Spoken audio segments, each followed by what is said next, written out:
Hello, everybody, and welcome to another episode of Reimagine the North with Alex Mackenzie. That is me. I'm very excited today. We've got a very special guest for you. We have the CEO of Tourism Prince George. Please welcome Colin Carson. Colin, how you doing, man? Good. Thanks, Alex. Thanks for having me. Appreciate it. Oh, very excited. So, Colin, can you tell me a little bit, how did you become the CEO of Tourism PG? Yeah, I kind of really fell into it. I think that's something we hear often in the tourism industry. People don't set out to become working in this industry. Right.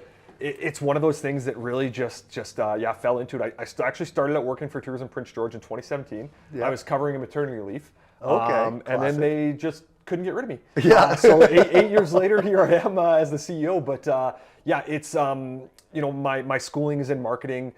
Tourism Prince George is what's called a destination marketing organization. Okay. Our main function, attract people to come visit Prince George, marketing the destination. So that's really how I got involved. But love of travel has always existed. I love traveling, spent a lot of time overseas post university. Okay. So definitely that aspect always appealed to me for working in tourism. Right, just getting to market tourism. Absolutely. Yeah. And where did you travel to overseas? Yeah, so actually post university, lived in Denmark for 10 months. Oh, wow. We can get into the background if you want, but I was a semi-professional volleyball player. Oh, really? Yes. That explains the height, I guess. Yeah, there you go. Yeah. Yeah. So was able to do that in Denmark for one season. Use that as the base camp to travel around all over Europe, which was awesome experience. And then the following year, my girlfriend at the time, wife now, was offered an opportunity to teach in China.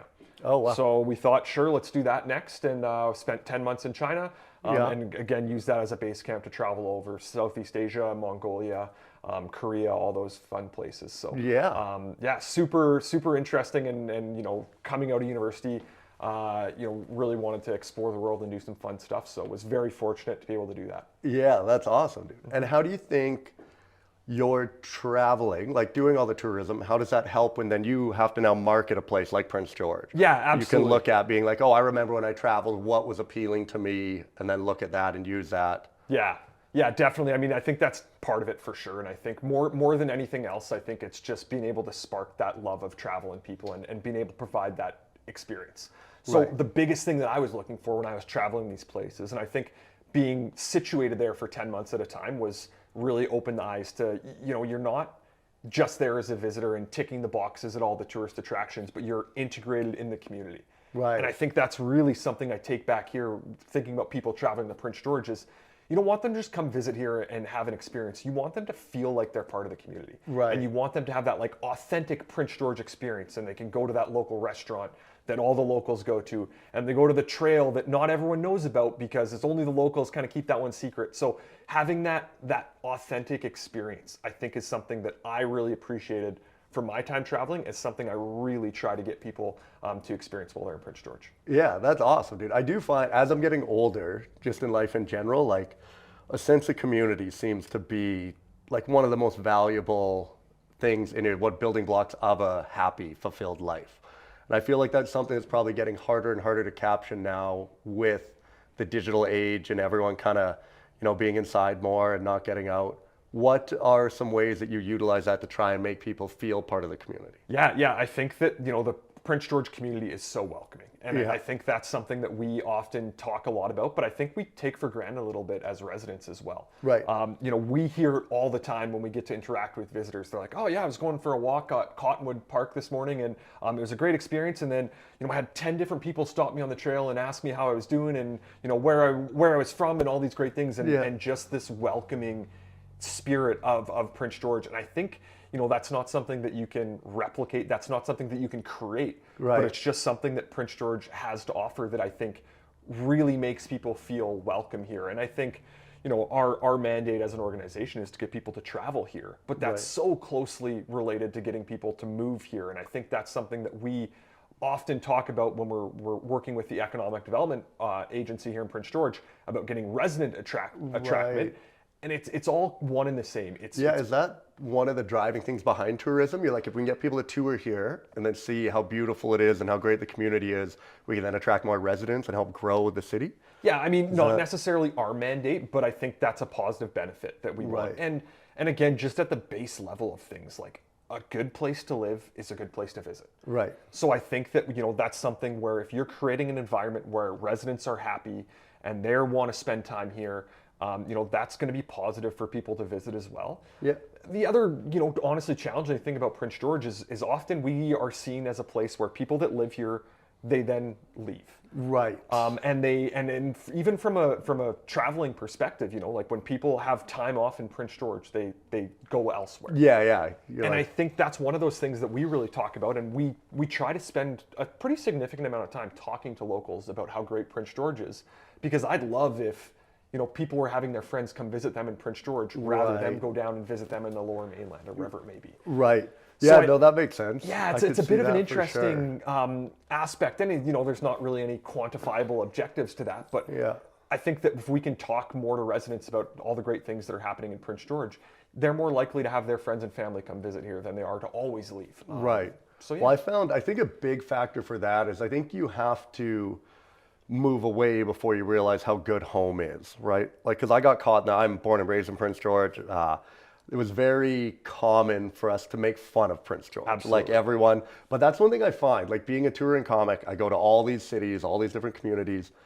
The one thing in common with all of them? They all make fun of their hometown. Absolutely. I'm like, that must be a big hurdle for tourism in general, because everyone is like, oh, I was just in like Trail, BC last week. And they're all like, oh, Trail, and everyone's making fun of Trail, and but then once you leave, so like once I left Prince George and started traveling around, when I come home, you realize you're like, oh man, this place is so beautiful. It has so much to offer. The people, like you said, the sense of community, they're so nice. Yeah. Like they're way nicer than when you get to bigger cities. I don't like cliches where it's like, what are the standard ones? Like small town people are stupid and city people are mean. Yeah. And I'm like, it kind of makes sense to some of it. There's a bit of truth behind some. Yeah. But some of the nicest people I've ever met in my life are from the city. Yeah. And then some of the smartest people I've ever met in my life are from small towns. Mm-hmm. Like I always talk about I call my hillbilly friends up here. And I'm like, if I need to get something done or built, these guys will have it done and failed, like had 10 prototypes made and failed before my city friends even got out of the drawing board, Like up here, these people, they're doers, man. Yeah. They're like, oh, how do we get this done? And let's attack it. I mean, I think that's it's like back to that spirit of Prince George. And I'm same as you, born and raised here. Yep. I left for quite a while and then came back. And in high school, I'm in grade 12, I'm going elsewhere for university. I'm not sticking around here. I'm never going back to Prince George. Yeah. And then you go away and you're like, oh, yeah, Prince George is pretty nice. Like, Yeah, I really like, it's a great place to live. It's a great place to raise a family. It's awesome. So it's one of those things for sure. People are hard on their hometowns. But yeah, this mentality in Prince George it's the hillbilly stereotype, but there's a lot of truth to that. Like people will get things done. Yeah. And I think that that's something that is so cool. You see all these things that have happened in Prince George, whether that's like development or new businesses and things like that. And it's people that are like, I want to do that. I'm going to get it done. And it's so cool to see. And I think really, truly embodies that spirit of Prince George. Yeah, dude, I really like that. It's very well put. What do you think for like tourism Prince George, what has changed over the last 10 years? Like, because how long have you been there now? 8 years. 8 years. Yeah. So then has there been any major changes between like the type of people that are coming here or the events that are attracting people here? Yeah, probably not too much, honestly. I think you think about 10 years ago, in 2015, that was Canada Winter Games. So that was the big... Dude, was that your first year being this, No, so I didn't start till 2017. I wasn't here. I was like, dude, that's a busy... you didn't start as CEO. How long have you been CEO? 4 years. 4 years, okay. I was like, dude, that would be crazy. Come in and you're like, Project 1 Winter Games. You're like, oh boy. Yeah. So, but thinking about that event as this shift, I think in the mentality of Prince George of being able to host large events. Right. I think we've always done a good job of hosting events in general and even some large events, but that was the first time where there was significant dollars put into sport infrastructure in the community. Right. And I think a certain aspect of the community in Prince George were like, we can host massive events all the time. Mm-hmm. And from a tourism perspective, those are awesome. Yeah. Those, especially, of winter events, they're slower times of when there's more hotel rooms available. Right. So we can fill hotels at that aspect. People traveling from all over for a specific amount of time and guaranteed traveling where it's not like a marketing campaign for someone to do a mountain bike trip where you're like, well, Right. I'm not really sure if they're going to come or not. Right, and then this is like a specific window. Yeah, okay. So I would say not necessarily significant growth in the last 10 years, but the events side of things, I think Prince George does such a good job hosting sport events, hosting conferences, whether that's at the Conference Civic Center or hotels or the House of Ancestors, and then hosting concerts and other live events as well. I mean, your shows at the CN Center, huge, that drawing people from out of town as well. And then you talk about the large events that have happened, whether that's Caribou Rocks the North outside the CN Center or the shows happening inside. Those types of events drive visitation, and we love supporting them because those are people that are coming here for multiple days, spending money in the community, and having a good experience because the event is extremely well run by the community of Prince George. Yeah, I found we do a pretty good job of putting on, we're really good at supporting our city, I found. Like, was it the Spirit of the North? Yeah. Yeah, can you talk to us a little bit about that? Yeah, so Spirit of the North Healthcare Foundation, a local charity here, raises money for healthcare in Prince George and in the northern BC. And they do a lot of fundraising events to raise funds. So whether that's golf tournaments or things like that. But the one that we've been really supportive of over the last year especially is the Festival of Trees. Right. So Christmas market where they get a whole bunch of Christmas trees donated and done up and they auction them off for fundraiser. But that's something that it's a charity event, but it's turned into a tourist attraction. Right. People want to come see these Christmas trees and the associated events around with it. So really cool event that, not only does good for raising money for the community, but is also, driving visitation and giving this great opportunity for people something really unique to do in Prince George. Yeah, that's what I heard. I heard that it was one of the biggest fundraisers in, I don't know if it's just northern BC or all of BC. Yeah. And it's held right here, which is pretty cool. Yeah, it's super cool. And I mean, there's a lot of charitable organizations like that their mandate is to be doing something to raise money. But, the spin-off of that is they're creating these awesome events for the community to take part in as well. Yeah, amazing. What do you think, for Prince George, what are the biggest obstacles in getting tourism to grow? Like, what are the things we have to try overcome in order to get more people to be here? Yeah, I think there's two things. So I think the first one, like we talked about a little bit already, there's this certain mentality of the local residents that think that Prince George isn't someplace where people want to visit. Right. And that's not true, but I think there's a certain aspect of that where it's educating the locals about, hey, this is a great place where people want to visit. Like, you should be proud of this community.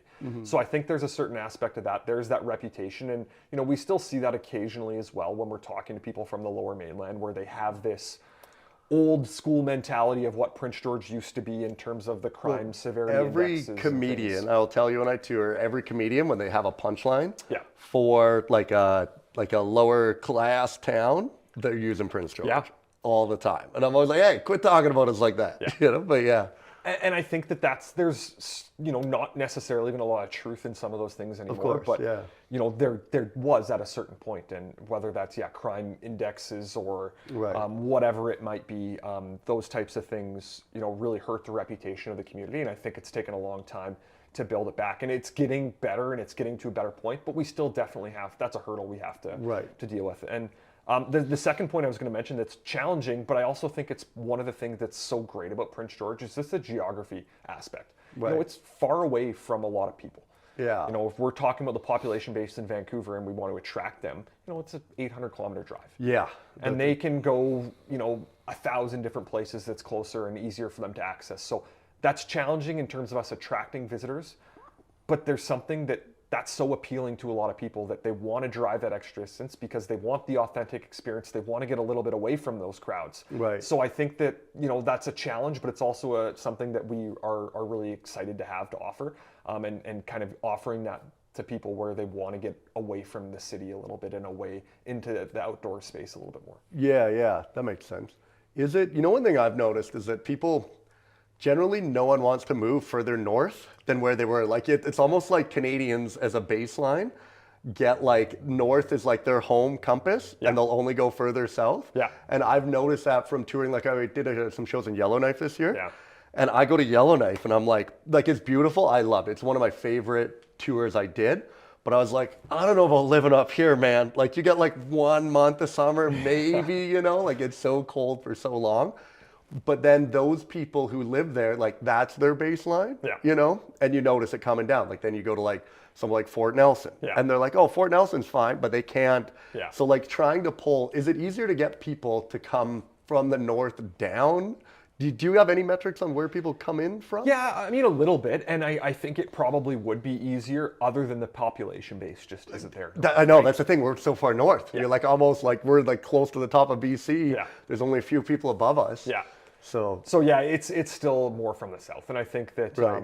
you know, that certain aspect of, you know, the short summers and things like that, there's also a certain appeal to that where, you know, the sun is out longer, way longer days compared to the south of the province, right? So it's always trying to find that angle in terms of talking to these potential visitors on, you know, why they would consider something like Prince George or the rest of northern BC for that matter as well. So Right.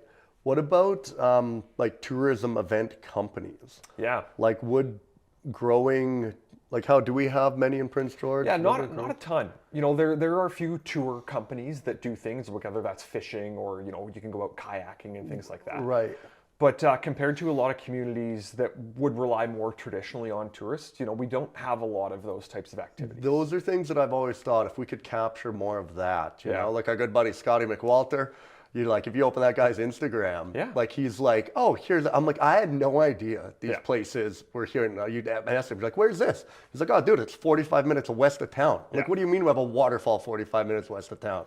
And I always just picture if we had people guiding people like to these destinations and Yeah. showing, hey, like come and do this. Or that's another funny one is like tourist things when it's in your hometown. I feel like those tourist companies get made fun of Yeah. a lot. But then when you go somewhere and you're like, oh, there's people are offering like a backpacking trip up to this place. You're like, yeah, I'll pay to go on this little expedition and Yeah. do this cool hike. But to locals, I guess, they always make fun of them. Yeah, no, there's definitely a certain aspect of that. And I think that, you know, one of those things that it's probably like a bit of a chicken and egg thing here in Prince George where, you know, for like a local entrepreneur to take that risk right now, they're looking at it and being like, we don't really have enough of those traditional tourists Right.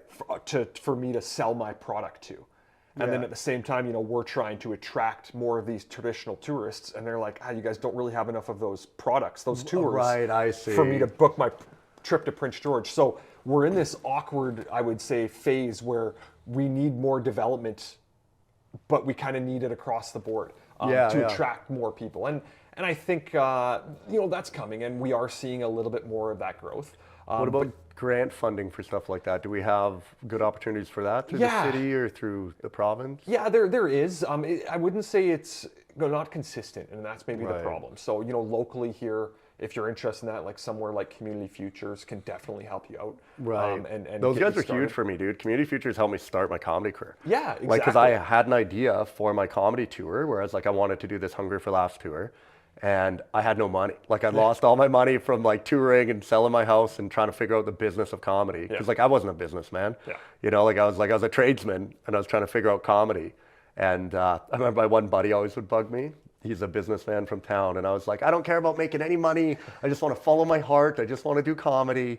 And then my buddy was always like, well, do you like doing comedy? I'm like, yeah. He's like, well, you better start caring about money. Yeah. Because if you're not making any money, you're not doing comedy anymore. You're going to have to go get a job. And then I had the idea for the tour. And I went to all the big 5 banks. And they're like, you know, like, you don't have any assets. We're not going to give you anything. Mm-hmm. And I was like, how do entrepreneurs who have an idea, like, get funding? And it was Community Futures.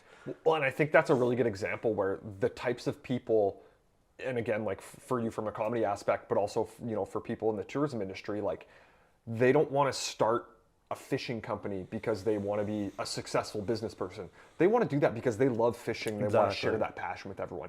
They need the support on the business side. Right. So yeah, Community Futures is a great aspect for that. There are other grant opportunities that are constantly becoming available, you know, whether that's locally, provincially, federally even. And, you know, we usually have a pretty good handle on that. So if you're based in Prince George and you're interested, always feel free to reach out and we'll try to find some money to start some new tourism products. Yeah, dude, that'd be awesome. I'd love to see like some good like little fishing charter or something, you know? Yeah. Fun activity up here in the north. Maybe we can do a tannerite exploding. There you go. I was gonna say Scott McWalter wants to take people on hiking expeditions. Great. Yeah, we'll help him set up we'll that get Scotty company. There you going. go. I love it. Scotty's gonna have to do it now. Yeah. He's like, as if he's not busy enough. Yeah. Dude, you ever heard of tannerite? Do you know what tannerite is? I don't know what tannering is. Oh, dude, that's such a hillbilly move. Okay, So my there you go. buddies do it. It's made for like exploding targets. Okay. So like you mix it up and then you make exploding targets, but then like my buddies mix way more than you're supposed to. Yeah. They're like, oh, let's blow up a fridge. Maybe we could get that going. Hey, Sure, yeah. I don't know about business licenses or something like that, but hey, we can look into it. That sounds good. oh, that's so fun. So what do you think of the future of tourism, Prince George? What do you think we need to do, or where the direction's headed? Yeah, it's really interesting. I think, it's one of those things where we're trying to be a couple different things to different people. And I think it's always funny when I talk to people about this, like the majority of our visitors are people coming from northern BC, from the region, and they're coming to Prince George because we're the big city. Right. They're coming here to go shopping and go to the restaurants Costco, and they're going to shows and things like that and hockey games, and they're coming here because we're the big city.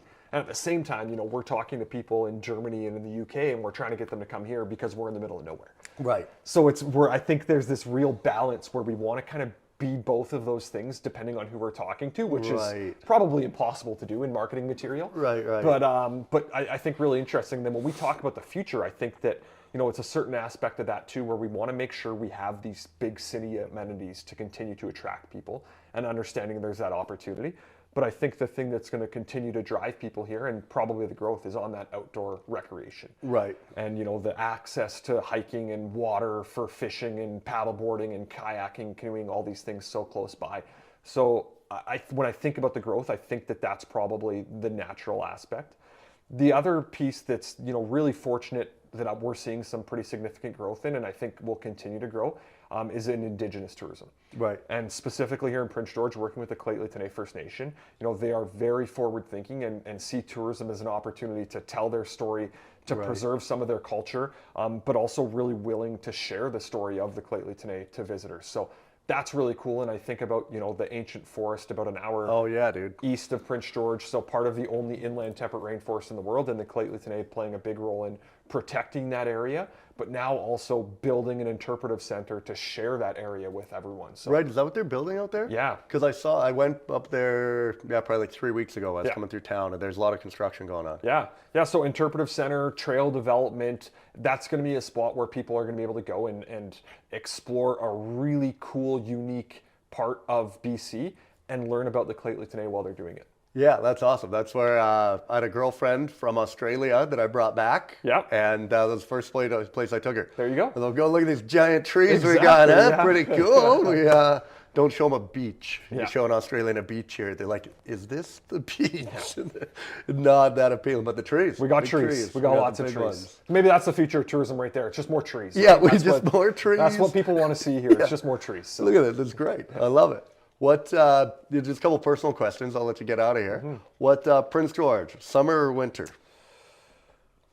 I'll say it probably still summer. Yeah. I think that the long days is something that is just so great. It's if you're here at the kind of end of June, it's the sun's not setting until 11 p.m. and there's something so cool about that. So definitely that being available in the summer is so cool. But I got a soft spot for the winter. Right. I kind of think we have the best cross-country skiing facility in all of Canada. Okay. So I think that that's something, again, I mean, from the tourism angle, they do such a good job out at Otway at the Caledonia Nordic Ski Club. But the facility out there is world-class.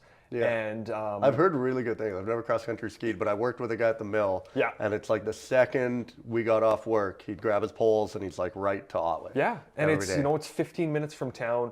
They host world championship events there.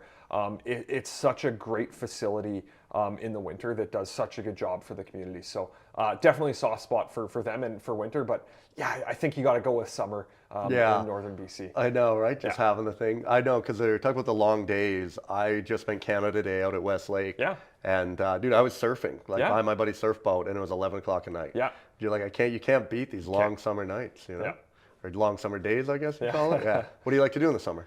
Yeah. I mean, I think that I've got 2 young kids, so feel like I'm doing whatever they want to be doing right now. But no, we still like to get out and do some hiking and things of that nature. So lots of great options by Raven Lake, something like that that's so close, and great hike into the Alpine area. There's an overnight cabin that you can get and rent for overnight excursions, and if you want to do that and do a bit more hiking around there. So still try to get out lots doing those outdoor activities. Well, that's east of town, is that right? Yeah, just east of town. Almost getting close to the ancient forest, but lots of good hiking out there. Also, if I can get out on the golf course in the summer too, I think I'm always happy doing that. Wish I had more time to do that, and maybe my game would be a little bit better. But love getting out there and hitting the ball Dude, I know around that too. golf. It's like a game. I don't know, just a love-hate relationship. Eh? Absolutely. Yeah, Absolutely. Oh, that's awesome, dude. What about local restaurant?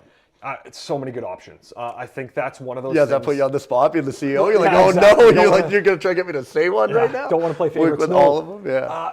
I will play favorites a little bit, but I think that's one of those things where we talk about, and again, when we talk to these visitors, they are blown away with the restaurant options we have here and the quality of the restaurants we have here. So, I'll pick a couple, but I think that, when you're talking to these visitors, some of the experience that they really like to go to, Batula Burning is a good one. Yeah. White Goose Bistro, Yeah. Ivy's Kitchen downtown, another really good one. So I think those are some of the spots. And then, kind of shout out on food and beverage, more to the beverage side of things. The breweries here are awesome. Oh, yeah. The winery as well. So, Yeah. Deadfall Brewing, Trench Brewing, Crossroads, and then Northern Lights Winery. They do an awesome job. Yeah, and a lot of them do a ton of community events. They do, right? they Like, do. They do. I find those breweries are so good at getting like a little like local cult following. Yeah. They were what I found in comedy when I first started doing shows.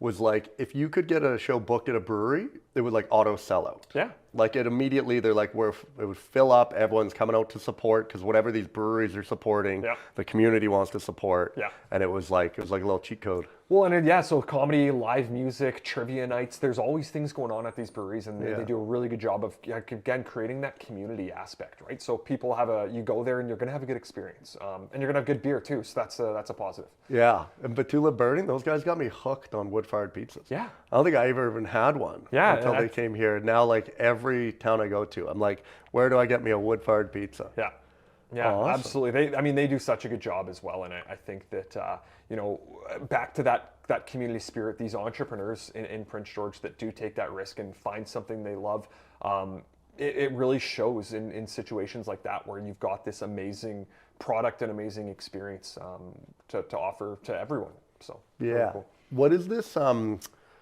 The thing you're just talking about that they made. We were talking off air a little bit before, but down at the Civic Center. Yeah, so this is a super cool project that Tourism Prince George has undertaken in the last year and a half or so. But we've moved the Visitor Information Center to right beside the Conference and Civic Center. So there's a little space there where now that's where the Visitor Center is. One of the things that we identified when we moved there is the plaza outside, which is Canada Games Plaza here in Prince George, was underutilized.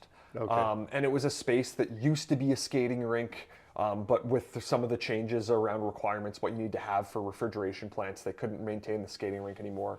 There used to be a water feature there, and that had to be shut down as well. So it was really this plaza that still got activated for events, but wasn't consistently activated for anything. So our team kind of took that as a project. We started negotiating a little bit with the city of Prince George. We got a license to occupy that space, and we went after a bunch of grant funding. So we were really successful. We got just over $1 million in grants to build amazing. this market down there. So it's called Nangazan Container Market. Yeah. It was the name given to us by the Clayton Elder Society. Really cool partnership there. Yeah, that's really good. And so it's 5 modified sea cans shipping containers turned into retail spaces, and an artificial ice rink that's a plastic-based ice rink so you can skate year-round. Yeah. So now it's this cool market that's open 3 days a week in the summer and open for events in the winter as well, that is just up and running and kind of a place where people can gather. And I think one of those areas that we know Prince George doesn't necessarily have like a town square.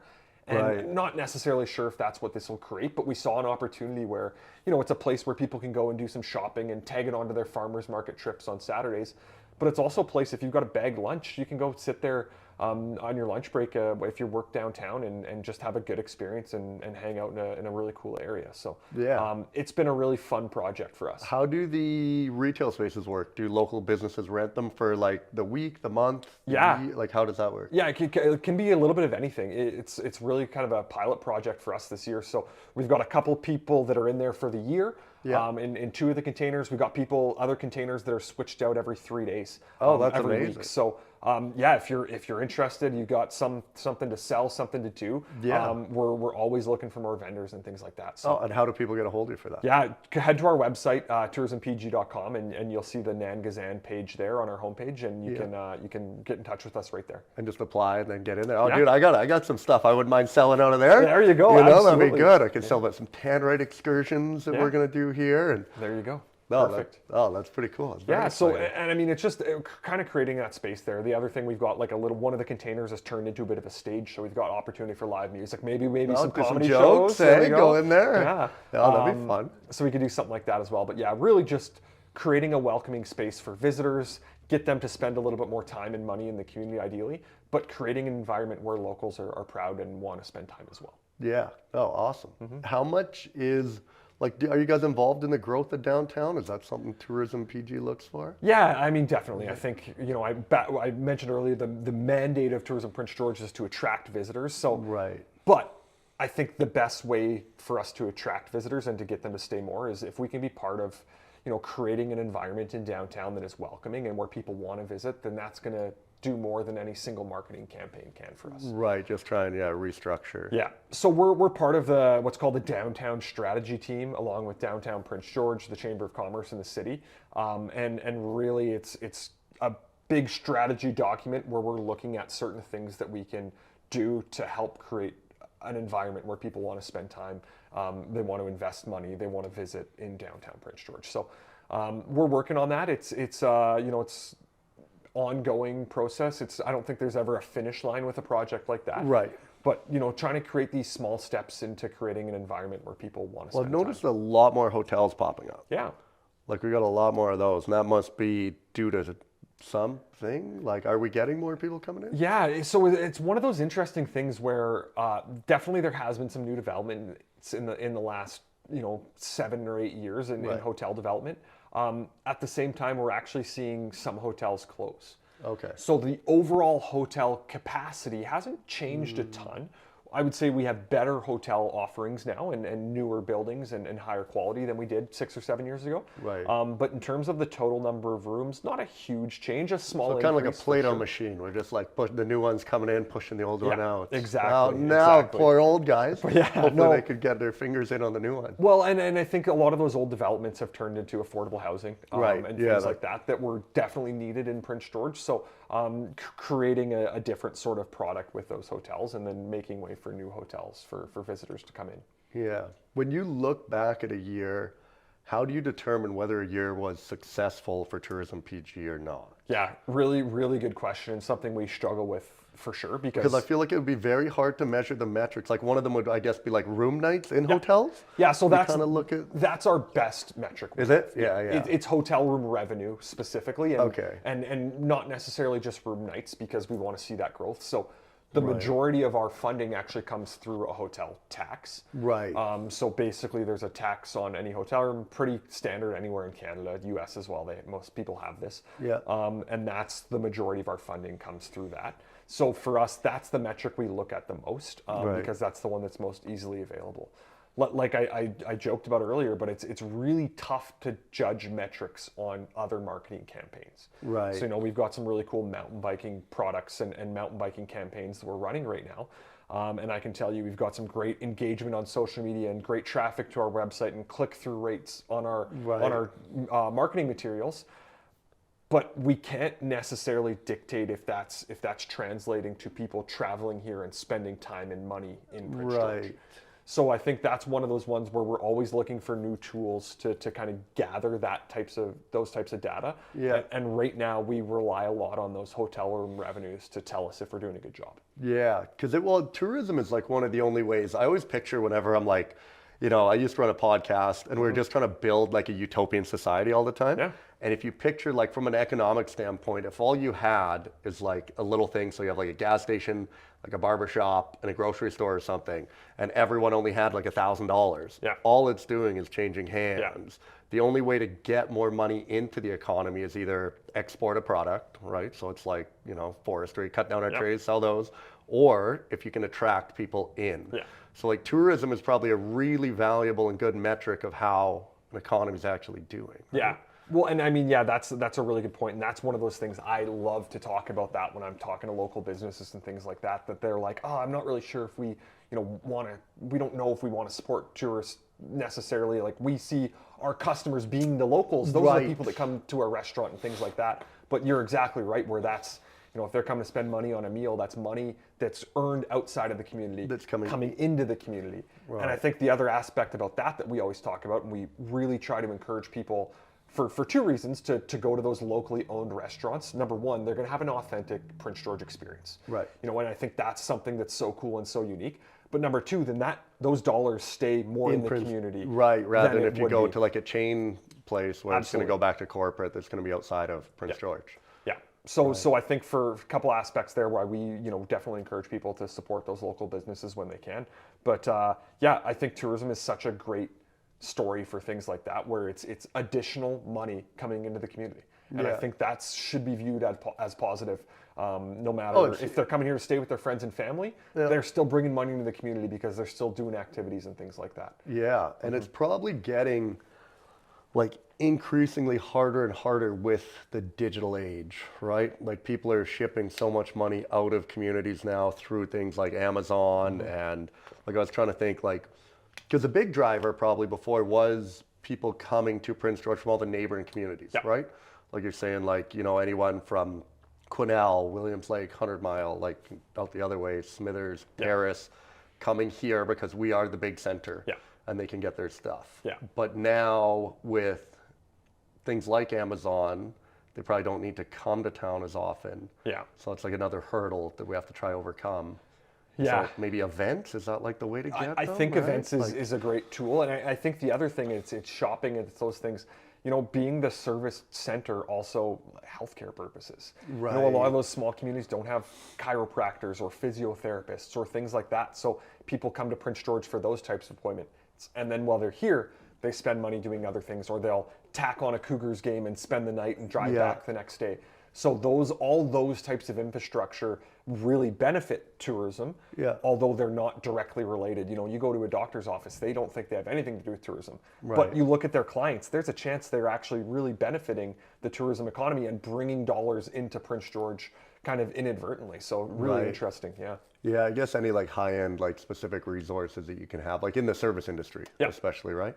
Because that's got to help. Dude, that's a tricky job, man. It is. Trying to figure out like, because I think one of the hardest things is not having like a solid metric, where it's like, are we getting better? Because if you're not, it's probably frustrating. Like, how do we figure that out? Well, and I think that we've got surveys and stuff, and we talk to our stakeholders, and there's those soft metrics as well, where we get a lot of insight from people and businesses and things like that. So there are other ways where we can get feedback, and I think a lot of positive feedback we've been getting over the last number of years on things they like that we're doing and growth that they're seeing. So all that's positive, but it's tricky. You're right. It is challenging. And I think one of the things that's great about Prince George, but that's also challenging, is we don't have one specific thing that people are going to travel here for all the time. So in a certain aspect, that's challenging because, if you got a big ski resort and a ski hill, then people travel for that and you have that guaranteed visitation. So that's a little bit tricky because we're trying to play a little bit of everything to everyone. But at the same time, there's a lot of benefit to that. And we saw that during COVID was a lot of traditional tourist communities, their hotel occupancy went from 90 to 10%. Right. And in Prince George, we were, about 65% hotel occupancy, which is a good solid number, and that dropped to about 40% during COVID. So still obviously a significant drop. But because we have people traveling to Prince George for other reasons, there's this great level of baseline visitors that allow the hotels to be successful, even if a big event does get canceled, or if things are happening, there's still that certain level of kind of base activity from a visitor perspective in Prince George. We don't have all our eggs in one basket, and I think that's a good. That's pretty good in a lot of ways, and allows us to be a little bit more strategic and go after small pieces of business here and there without potentially risking it all on one thing. Where the fails, we're done. Yeah, we've botched it all. Yeah. Awesome. Okay, well, I got one question for you before I let you go, because it's been, here we go. Okay, so this has nothing to do with tourism, PG, just a random thing, is like, something I like to ask people from like a philosophical standpoint. What is something in your life that you used to believe to be true that you no longer do? Interesting. I was gonna cop out would be what, Santa Claus? Yeah. There you go. No, I don't anymore. Dude, that was mine. Yeah. You can't take There you mine. go. I did that one already. No, I think that, I mean, maybe I'll turn it back to tourism a little bit. Yeah, of course, and something yeah. we touched on here, but like growing up here, like I thought Prince George was an awful place to live. Right. And for no reason. Like Yeah. I that's just what I thought and what I knew the grass is greener anywhere else. Right. And you know, it took leaving and then definitely coming back as well to show that this is an amazing community. Yeah. And this is a wonderful place to live and a wonderful place to visit. And you know, that's something that I definitely did not believe when I was in high school and younger. So I'll stick with that, and maybe a little corny, sticking with the tourism angle, but definitely. No, that is true. great, dude. Yeah. I would agree with you 100% on that. Awesome, right? Well, Colin, thanks for coming on, man. Awesome. Thanks, Alex. Good to have you Appreciate here. Okay, take care. All right, bye, everybody.